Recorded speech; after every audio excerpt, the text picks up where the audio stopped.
都已经做了很美好的分享。我们的中保代祷团，的成员目前有103名次的服侍的人员在当中。我们感谢神，让我们教会有这个中保代祷的这个事工。那中保代祷事工其实是在我们代祷事工当中的一部分。那我们影片当中很多的同工，他们有的用1个小时，有的是用2个小时，他们默默的在代祷室为许多人服侍。我们当中有退休的牧师、长老，或是执事，或是小组长，或是我们热心的会友，那各个年龄层都有。我们共同的核心的一个信仰的信念，就是为了要透过祷告的服事来祝福教会跟众人、国家、社会，还有甚至是世界的和平，都放在我们代祷室当中来祷告。特别我们也为哀伤当中的家庭或是苦难当中的家庭来祷告。我们愿这样的祷告也成为许多人的祝福。我们中保代祷事工，是从我们第一任的一真长老到现在已经有17年的时间。很多教会要推动中保事工，都会面临很多的一个挑战。但是感谢神，神将这个事工放在我们教会当中这么久，而且有越来越多人参与在这个服事当中。对我们教会来说，我觉得它是一个恩典的记号，是对我们教会一个最美好的见证。那我们教会在许多的事工上面，特别在50禧年，我们更看到因着祷告，上帝成就很多美好的心事。刚才子然执事后面那一段也有讲到说，10年前的祷告，上帝依然在成就，所以我们真的是很阿们。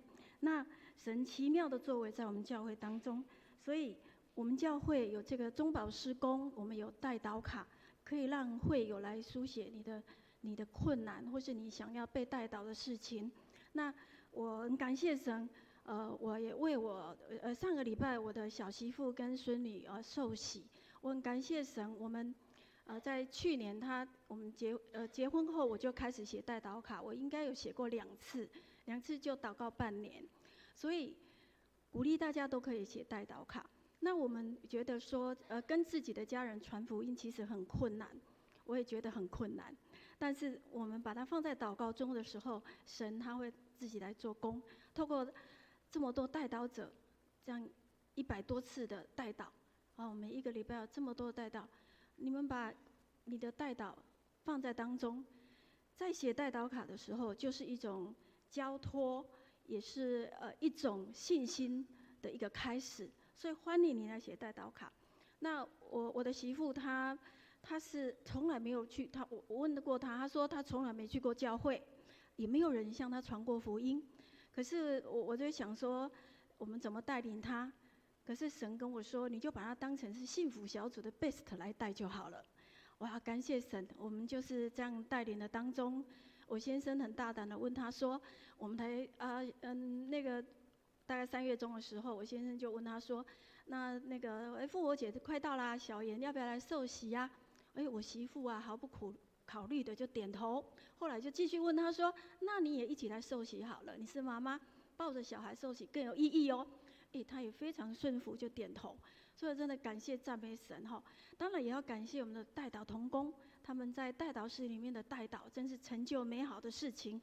虽然我的媳妇才刚受洗，对圣经的一个真理还有很多的学习，但是我相信这是一个蒙福的开始。我们能够全家归主，是一个蒙福的开始。所以要鼓励我们的弟兄姊妹，如果你愿意的话，你可以在每一周播一个小时，甚至是2个小时。在我们的1楼的公布栏，你可以做登记，然后你就可以参与我们代祷的服事。然后这个代祷的服事你不是只有进去为别人祷告就好了。刚才在影片当中，你也看到很多人说他在里面为自己祷告，为他的家庭祷告，也可以为自己灵修。